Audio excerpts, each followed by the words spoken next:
Hello everyone, in this video we're going to be playing our first ever game of Age of Sigmar 3rd edition using some of the models from the Mortal Realms magazine collection, and then we'll give you our first impressions on the new rules, so hope you enjoy.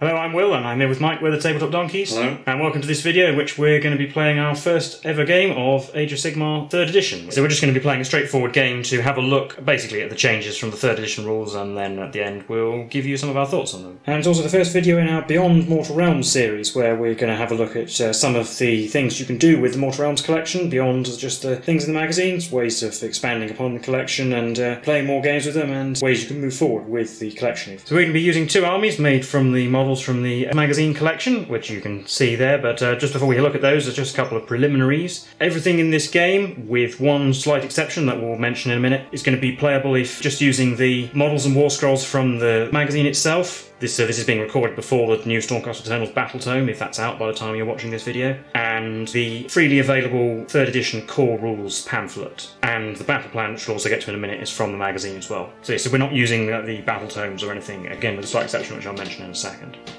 To pick our armies, we basically just picked 6 units from the Mortal Realms collection each. They do actually work out roughly the same number of wounds and points if you add them up, so should hopefully be reasonably balanced anyway. And because we're using a very simple battle plan, there's no limits on types of units you can take or anything like that. But having a look at the Stormcast army, in the front there we've got a Lord Arcanamon Griff Charger, who will be the general, and next to him a Lord Relictor. Then there's a unit of 5 Secretors on the right, a unit of 5 Liberators on the left, 3 Retributors at the back, and a unit 3 Prosecutors. And yeah, the Retributors, their minimum unit size is 5, according to the pitch battle profiles, but we only have 3 models, so they're technically an understrength unit, but as I said, we're not using points to pick these armies, so it doesn't really matter that much.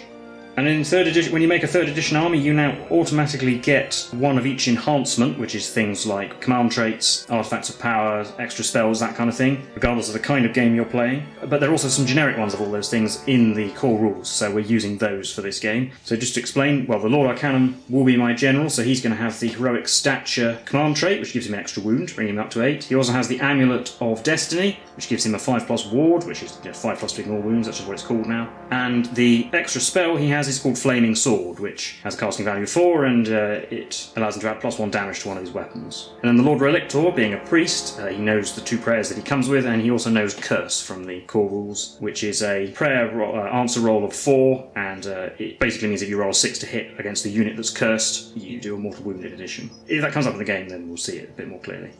And here we have the Nighthaunt army again, 6 units picked from the Mortal Realms collection. So I've got a Knight of Shrouds on Ethereal Steed, who will also be my general, and he'll have the Battle Lust command ability, which lets him reroll run rolls and charge rolls. He also has the Amulet of Destiny as well, so he has a 5+ chance to ignore wounds. I have a Guardian of Souls, who has the Flaming Weapon spell in addition to Spectral Law and Arcane Bolt and Mystic Shield. And I have a Spirit Torment as well for a 3rd hero. And then I've got a unit of 10 Chain Rasps, a unit of 10 Harridans, and we are going to use the Harridans updated War Scrolls, which is slightly different from the one in the magazine, but it is freely available on the Games Workshop store. If you just go to their page and check the downloads tab, it'll be under there. And I've got 3 Spirit Hosts as well.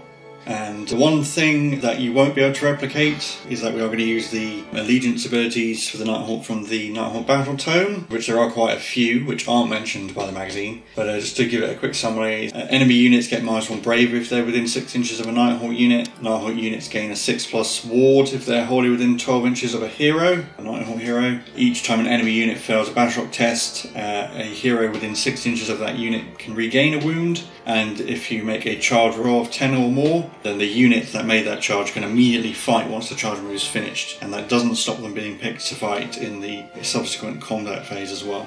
So you basically get a free round of attacks. There are a few others, but they're probably not going to come up. Yeah, and just the reason for that is because when you pick a Nighthaunt army, it's kind of constructed assuming you're going to have access to all those abilities, so it's a little bit hamstrung if you don't. The Nighthaunt really need all those abilities to make them work at their full potential. So yeah, you do need the Nighthaunt Battle Tome to use these rules, but you don't have to if you...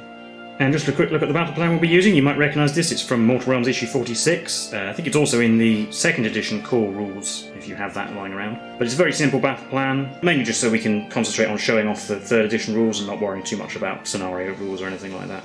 You can see the map there. The territory is basically divide the board in half, and once you've picked your armies, alternate setting up units, and they have to be within your own territory and more than 12 inches away from enemy territory. And then there's one special rule, which is first blood, so whoever kills a model first receives an extra command point. The game continues for 5 battle rounds, or until one player has no units left on the battlefield, whichever happens first. And then when that happens, you add up the number of wounds caused by each side. The side that caused the more wounds wins. If they win by 50% or more, then it's a major victory, or if they don't, then it's only a minor victory. And there's nothing more to it than that, so a very simple battle plan. So we will set up the board and deploy, and then we'll get straight into the game. So here's an overview of the battlefield we've set up. So we just set up some terrain in a mutually agreeable manner. We're not going to use any special terrain rules for this game other than the ones in the core rules, just to cut down on the number of things we have to remember since we're using a new rule set. And you can see we set up both sides, and deployment was 12 inches away from the enemy territory, which in this case is basically the line down the centre of the board. So having a look at the Stormcast deployment, from the left as you see it, we've got the 5 Liberators, the 3 Prosecutors with the 3 Retributors behind them, Lord Relictor in the middle there, then the 5 Sectors and the Lord Arcanum over on the edge, and then the Nighthaunt deployment. Yeah, from left to right we've got the Spirit Hosts, with the Spirit Torment tucked in behind, the 10 Harridans, the 10 Chain Rasps, and then the Guardian of Souls and the Knight of Shrouds are behind the Chain Rasps. And it's worth mentioning straight away, a change in the 3rd edition is that units of 6 or more models, to maintain coherency, which is now called coherency, wasn't called anything before, each model has to be within 1 inch of 2 models from their unit, not just 1. So this restricts basically stringing units out across the battlefield a little bit, so both of those units are deployed in coherency, both of the 10 model units. So with all that, we're on to the first battle round. So battle round 1, we're rolling off to see who goes first. I got a 1, I did win the roll, but then I haven't won a 2. I'll make you go first. Okay, so we're on to Stormcast turn 1. So a change in 3rd edition is you gain command points at the start of the battle round rather than just the start of your hero phase, and the player going first gains 1 command point, the player going second gains 2. So Stormcast game 1, Nighthaunt gain 2, but then at the start of my hero phase my general is on the battlefield, so I gain another 1, up to 2. Also at the start of the hero phase you get to do heroic actions with one of your heroes. There are 4 of these, so we'll go through them when they come up, but I think both of us are going to attempt to do heroic leadership because the others don't seem that relevant. This is basically you roll a dice, on a 4+, you gain a command point, or if your general is dead you add 2 to the roll. But our generals are both alive, so I might as well pick the Lord Arcanum, so on a 4+, I gain a command point. I do. Yeah, I do, with the Knight of Shrouds as well. No, I don't gain a command point. So Stormcast are up to 3 command points, and that one are on 2. So at last we can get to the hero phase proper. The Lord Arcanum is going to try and cast Mystic Shield, which is now different. It's now +1 to your save, and it only has a 12-inch range and a 5 to cast. Needing a 5, getting a 6. The Guardian of Souls is in range to unbind. Yeah, I might as well try and unbind that. Going to need a 7. Only getting a 6. So picking a unit wholly within 12 inches of himself. I think he'll pick himself, actually. So he gets +1 to his saves until my next hero phase. And my Lord Relictor would be able to chant a prayer, but none of them are going to be useful at this point. Basically, nothing's in range or damage, so I'm just going to refrain for the moment. And then finally we'll be on to the movement phase. And then everybody's moved up. Everybody moved normally except the Retributors. They just ran to keep up. The only thing left to do is in the shooting phase, the Prosecutors are going to throw some hammers. So they're all just in range of a Spirit Host. And I can spend a command point for what's now a core command ability called All Out Attack. Command abilities now kind of tightened up the wording, so one model issues it, and a unit receives a command ability, and a model can only issue 1 command ability, and a unit can only receive 1 per phase. But also unit leaders can issue commands to their own unit as well, so it doesn't really matter whether it's the unit leader or the heroes, it doesn't really matter who issues it, we'll just do it with the prime I suppose. So that cost me a command point, but command points go away at the end of battle rounds now, so might as well use them up. And it gives me +1 to hit with this attack, all out attack, so we've got 6 hammers, which hit on 3s because of this, and still reroll 1s because of their own ability, so reroll those 1s. It didn't help because I didn't roll any 3s, but never mind. We've got 4 hits. These wound on 4s, they will do, okay. 4+ saves. That failed 3 of them. We've got a 6+ ward because of deathless minions, or whatever it's called. Well, I ignored 1, so it's only 2 wounds going through. Yep, so that's a wounded Spirit Host, and because it didn't die, I don't get the command point for the first blood, killing a model first. But that's the end of my turn, because I'm obviously a long way away for charges, so we'll be on to Nighthaunt turn 1. So on for another command phase, so the Nighthaunt get a command point at the start because their general is alive, and we've got heroic actions again, because it happens every hero phase, both sides. Yeah, so 1 hero. Heroic leadership again, so on a 4+ gain command point. Yep. I will do the same again, because I don't have any other to do. And I failed this time, so I went up to 4 command points. The Guardian of Souls is going to try and cast Spectral Law. Try and heal that Spirit Host. Needs a 6. gets it with a 9. About to try and unbind, and within 30 inches.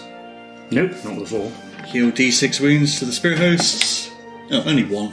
So that spirit host is back up for 2 wounds, and then we're on to the movement phase. So movement phase, the Harridans have come over the ruin, and we move the well out of the way because it's basically irrelevant. Spirit hosts have moved up normally. As the Spirit Torment, the Guardian of Souls ran to tuck himself in behind the Harridans.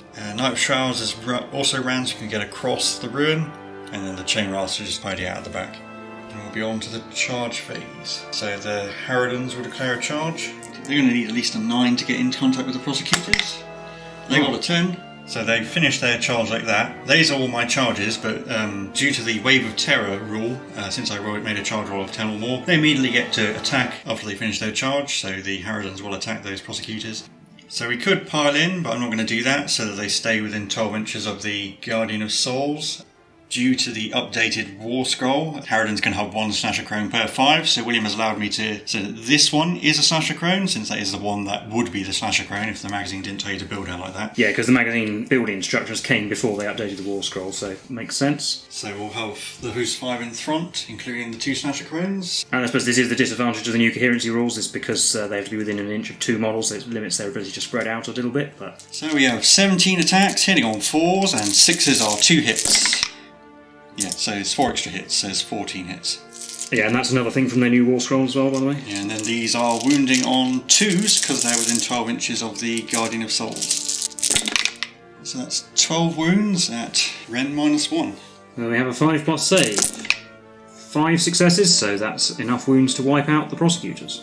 So that is the prosecutors destroyed, and remember we're still in the charge phase at this point. And also I was going to try and use the new Unleash Hell command ability, which lets me shoot at a unit that charged, but they're dead, so I can't do that. So on to the actual combat phase.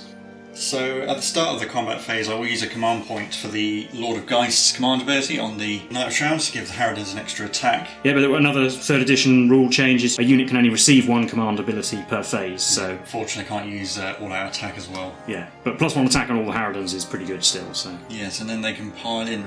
So the Harridans will pile into the Liberators, apart from, well, these two at the end would have to pile into the Lord Arcanum. Another thing is that now you pile in towards the closest unit, not just model, so these Harridans are able to move this way rather than all piling into the Liberator Prime. But they get to attack, and we've got these 6, which includes the 2 Slasher Crones, so we've got 26 attacks that hit on 4s, and 6s are 2 hits. So that's only going to be a total of 12 hits, which isn't that impressive, unfortunately. Yeah. And they wound on 3s, because they're definitely outside of 12 with the Guardian of Souls.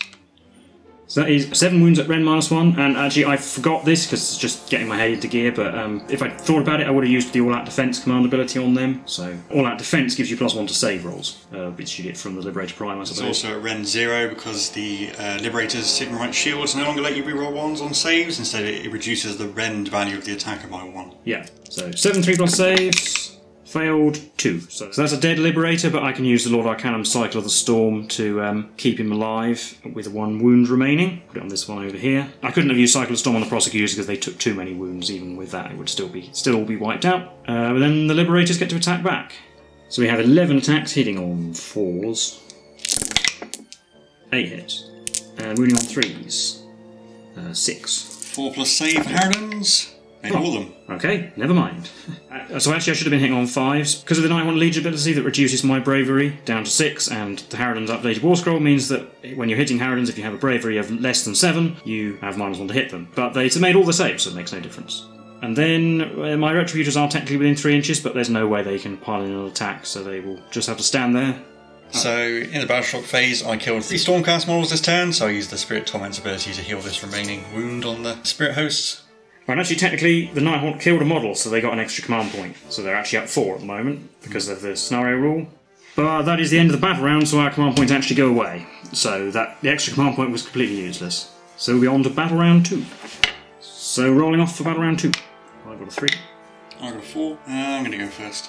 So on to Nighthaunt turn 2, and the Stormcast gained 2 command points for going second, and I gained 1. So for my heroic action, I'm just going to do heroic leadership, and I'll just do it with the Knight of Shrouds. A 4+, new. I'll do the same, I guess, with the Lord Arcanum, I suppose. No, I don't get a command point either, but the Nighthaunt gained 1 for having their general on the battlefield, so they're up to 2. So for spell casting, the Guardian of Souls is going to try and cast Arcane Bolt. Needing 5, gets it with an 8.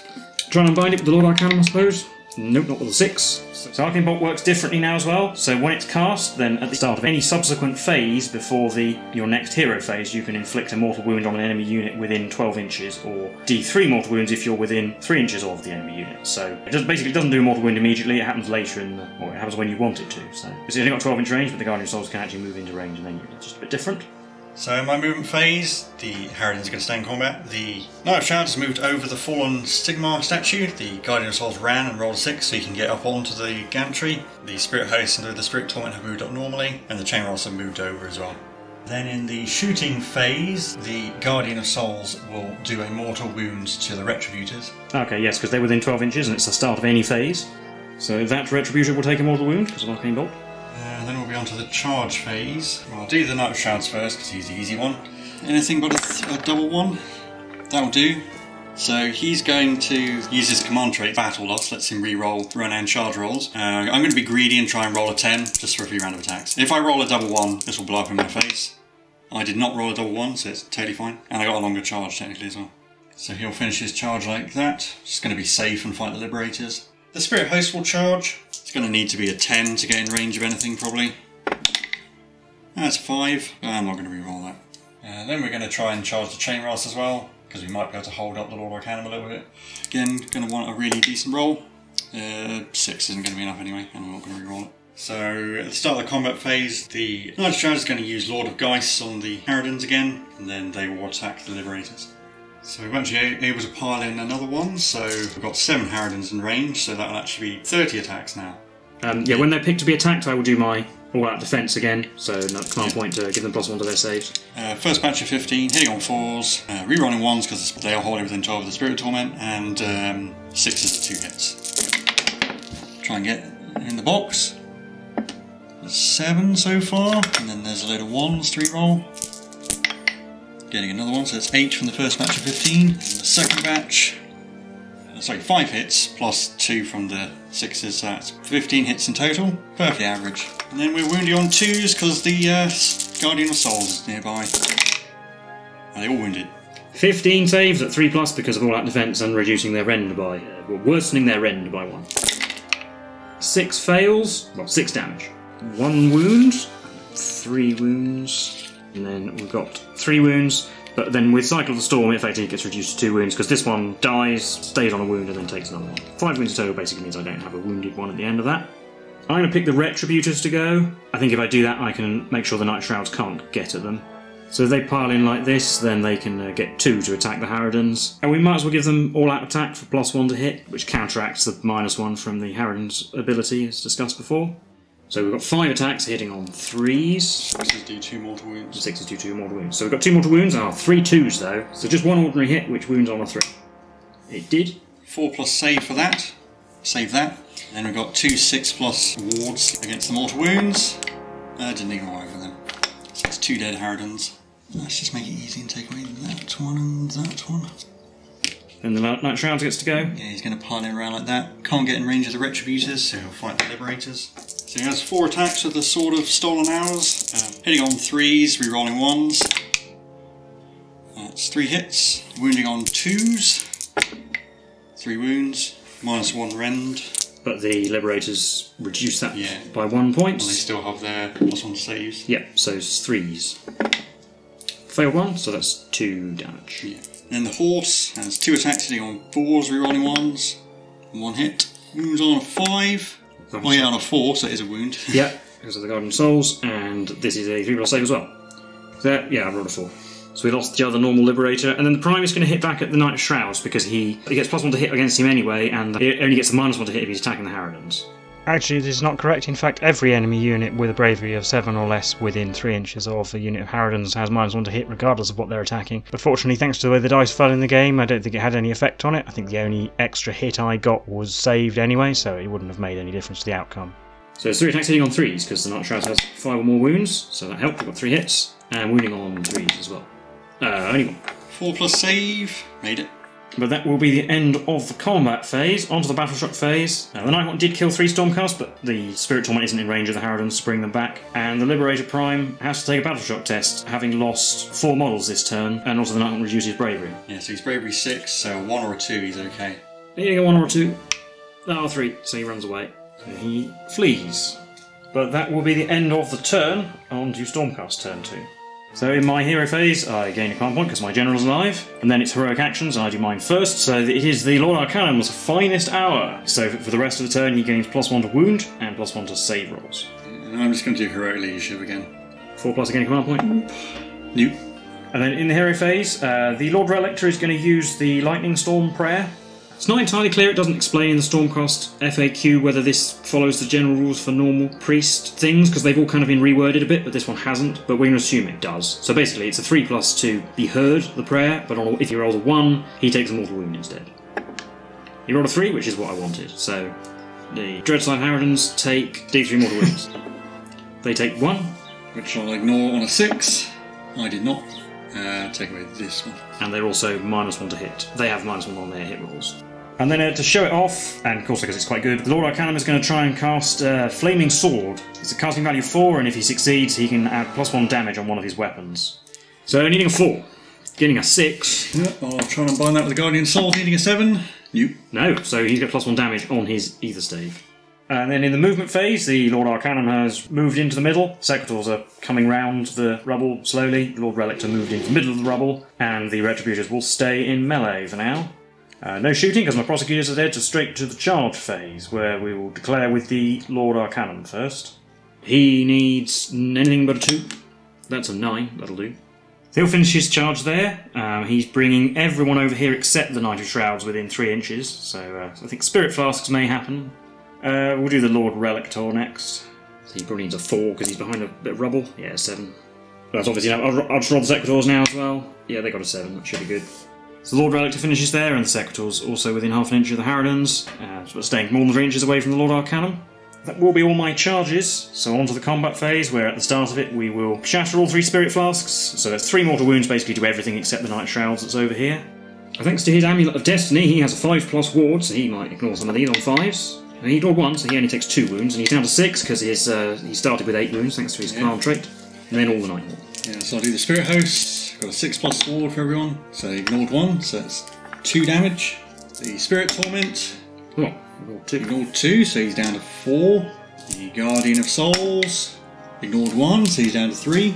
And the Dreadside Harridans. Ignored 2 as well. Oh. That one. And I'm also going to declare power to weapons with the Secretors at the start of the combat phase. So it's my turn to pick, and I'll pick the Secretors, and they're going to pile into the Harridans. So they'll pile in like this, and we will use all-out attack when they attack, because their bravery is reduced, and then the Harridans give them -1 to hit, because they're below bravery 7 with reduced bravery. So just counteract that. Obviously we've only got 3 Great Maces attacking. So that means we have 7 attacks which hit on 3s, re-rolling misses. Good thing, because we've got 4 misses. We've got 2 6s though for the D3s, at least. Well, still 2 misses, so 5 hits, 2 of which are 6s, which are D3 each, because we're attacking a Nighthaunt unit. Oh, they're both 3. So that is 9 hits total. And we're wounding on 3s.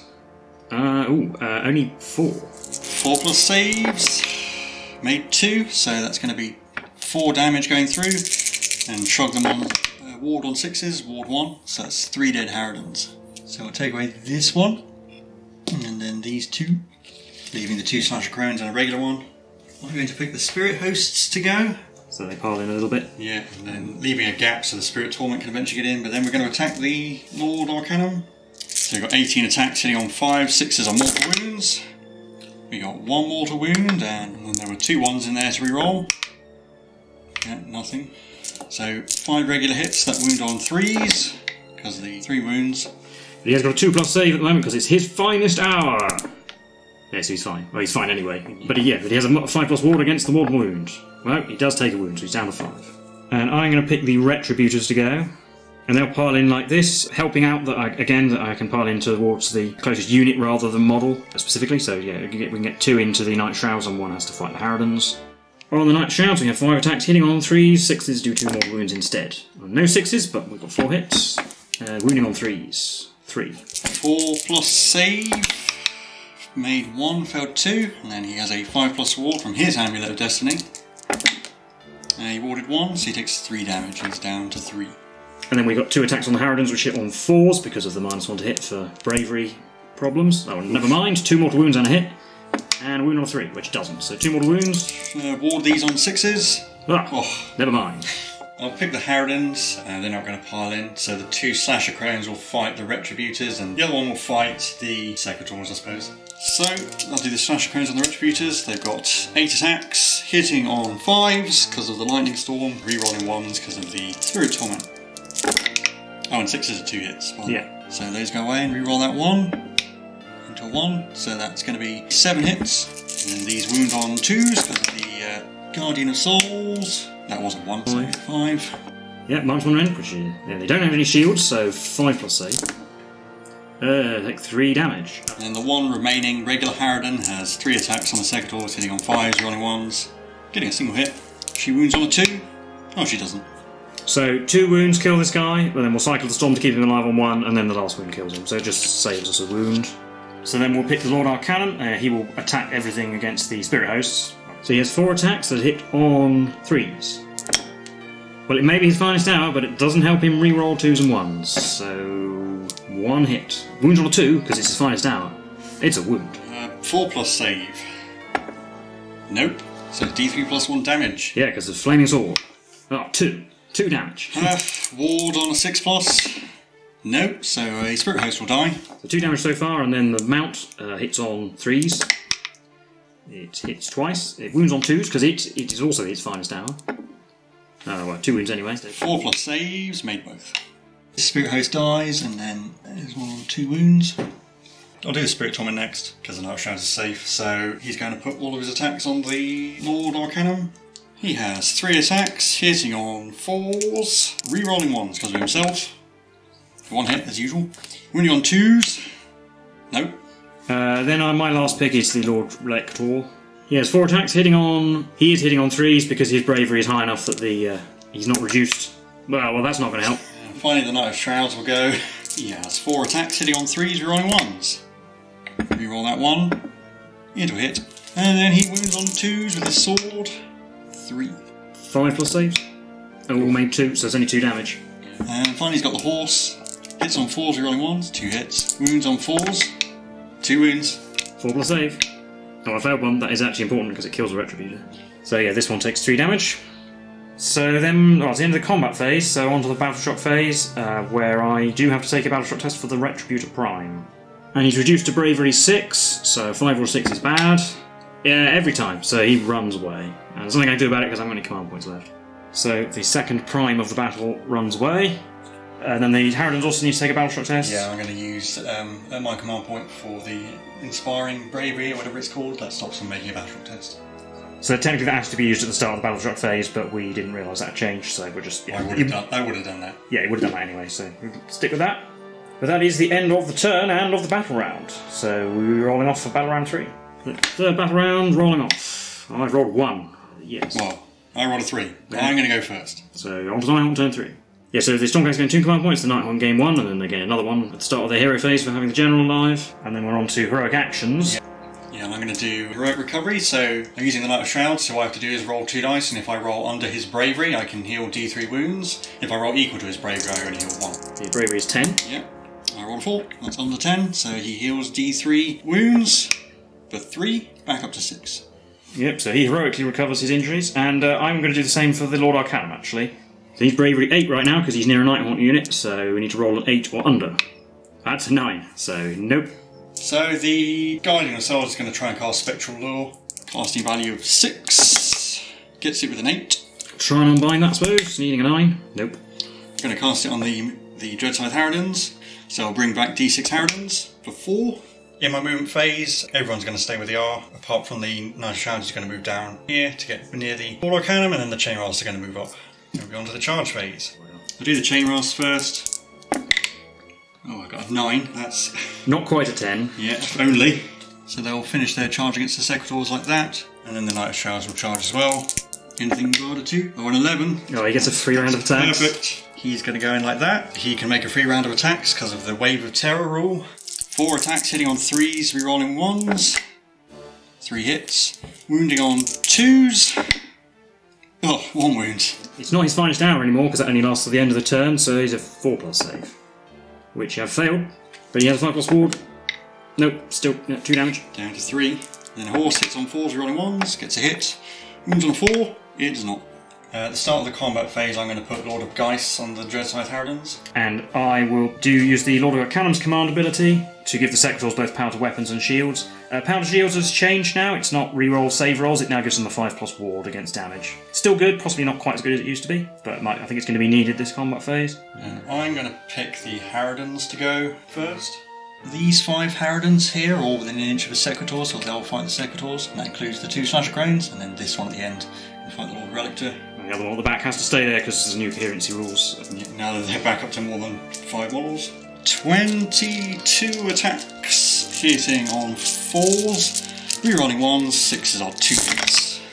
So it's 3 1s to reroll in there, getting 2 more hits and a 6, so that's 15 hits, wounding on 2s, getting 12.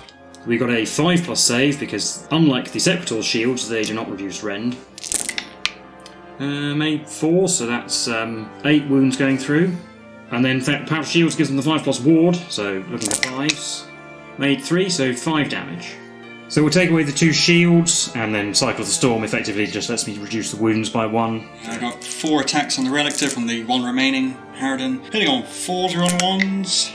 Reroll that 1. 2 hits, wounding on 2s. 1 wound. With a 4+ save, because he had a 3+ base. So I'm going to pick the Lord Arcanum to go, because either one of these units could kill him. And he's going to put all his attacks on the Knight of Shrouds. And he still has Flaming Weapon on him, so he's +1 damage on his stick. But it's no longer his finest hour. 4 attacks with his staff, hitting on 3s, because it's not his finest hour anymore. Still only 2 hits. Winning on 3s, because it's not his finest hour, so that made a difference. Only 1 wound. 4+ save, failed. D3 +1 damage for Flaming Sword. Ah, still only 2. 5+ ward from Amulet of whatever. Oh, there you Double go. 6, even though without the amulet. They've got the Griff Charger. 3 attacks hitting on 3, 6s on mortal wound instead. And we've got a 6 for mortal wound and hit, which wounds on a 3. It does. 4+ save against that. Made it. So 5+ ward against the mortal wound. Did not make it. 10 out of 5. I'll pick the Chain Rods to go because they might kill some Secretors. So they pile in like that and they just bring every model within an inch of the Secretors. So we have 21 attacks, hitting on 4s and 1s. We roll the 2 1s, get an extra hit, so we get 12 hits. That wound on 3s, 6. Yeah, it was actually only 11 hits, but we're good. We've got 6 wounds, which I save on a 4+. That's 3 wounds. And Power of Shields requires me to have a shield in the unit, so I don't get a ward, so it's 3 wounds. Yeah, so unfortunately we do lose a hammer, and we'll pick those 2 remaining Secretors left, and they will attack the Harridans. So 5 attacks hitting on 4s because of the -1 to hit, but re-rolling 1s and 2s because of powers of weapons. So can't re-roll the 3, but I can re-roll the 2 2s, so we got a 6 out of that at least, so D3, or 3, so that's 5 hits. Wounding on 3s. 3. 4+ saves. Made 1, failed 1 so far. Failed 2. 6+ ward. Didn't shrug any, so that's 4 dead Harridans. So 1, 2, 3, 4. Pick the Knight of Shrouds to go first. 4 attacks on 3s, rolling 1s, getting 3. And wounding on 2s, getting 2. 4+ save. Oh, failed both. 4 5+ wards, need to make 2 of these to live. Nope, only made 1, so he takes 3 damage. So he's killed. And then the Sword of Stolen Hours allows the Knight of Shrouds to heal a wound. And actually, you probably should have healed a wound when the Retributors ran away, but it doesn't matter. That leaves me just with the Lord Relictor to pick. He has to attack the Harridans, I think, because he can't pile in close to the Chain Rasps. 4 attacks, hitting on 3s. 3 hits, wounding on 3s. 2. 4+ saves. Made both. The Spirit Host are in range of the Secretors, so they can pile in like that and get both of them in. So 12 attacks, hitting on 5s, re-rolling 1s and 6s cause mortal wounds. There's 3 6s in there. Re-rolling the 1s, getting another 6, that's 4 mortal wounds. And yes, the Secretors are dead as well. That's the end of Nighthaunt turn 3. On Stormcast turn 3 I am going to concede the game here because I've got a Lord Relictor left, but I just want to see if I can zap the Harridans with Lightning Storm before he gets overwhelmed. So on 3+. Oh, he did. He gets to do 3 mortal wounds to the Harridans. He did 3 mortal wounds. And he got a 6+ ward. No, 1 lived. 1 lived. Yeah, so the Lord Relictor is never going to be able to kill enough Nighthaunt because I've currently killed 14 wounds worth of Nighthaunt and the Nighthaunt have killed 42 wounds of Stormcast, so I'd need to kill a huge number with just him without dying to even force the Nighthaunt to only have a minor victory rather than a major one, because the major victory is you kill 50% more wounds than your opponent, so they're easily going to have a major victory. So yeah, that'll be a Nighthaunt victory. We'll recap the game for you now and give you our first impressions on 3rd edition Age of Sigmar. So that was our first game of Age of Sigmar 3rd edition. Well, how do you think that went? It went really well. I guess a big part of that was due to the fact that we were using the Nighthaunt Allegiance abilities. Yeah, when I failed my recovery roll, thanks to the -1 bravery. The -1 bravery came in useful. It made you fail 2 Battletop tests as well. Yeah. And it worked well with the Harridans. It made them far more durable than they would be with the magazine. Yeah, and having my ward save and the... I must have rolled really well for that. Probably like 33% of rolls were a 6. Yeah, you did roll a lot. You rolled a double 6 twice at least, I think, and rolled a couple of 6s when you needed 3 or 4. I got a couple of free rounds of attacks. Yeah. Allowing for the fact you did roll well for 6+ ward and stuff, it still demonstrates what they're lacking in the magazine. Well, also that I was able to pick my own army. Yeah, I think that's also the case. And didn't pick weird combinations of heroes. Yeah, you actually picked units that all work well together and synergise. I kind of tried to do that to an extent as well. Yeah, I tried to show off how the new priest abilities. I'm not sure if 2nd edition had any generic command abilities, but I do like that those are included in the core rules as well as the terrain table and generic spells you can add. Because the main idea of this video is just to show, here's the core rules, and you can quite easily adapt from the magazine to the core rules and play 3rd edition without much effort. Yeah, and some of them are quite handy. I mean, if the Lord Arcanum hadn't rolled terribly for his attacks, the +1 damage would have been quite useful from the Flaming Sword spell. He did benefit from the 5+ ward and the extra wound. Yeah, the 5+ ward was handy for the Night Shrouds, and I literally took Battle Lost to re-roll charges to try and get 10. There is actually an artifact perhaps I should have taken for the Lord Arcanum instead of the ward, which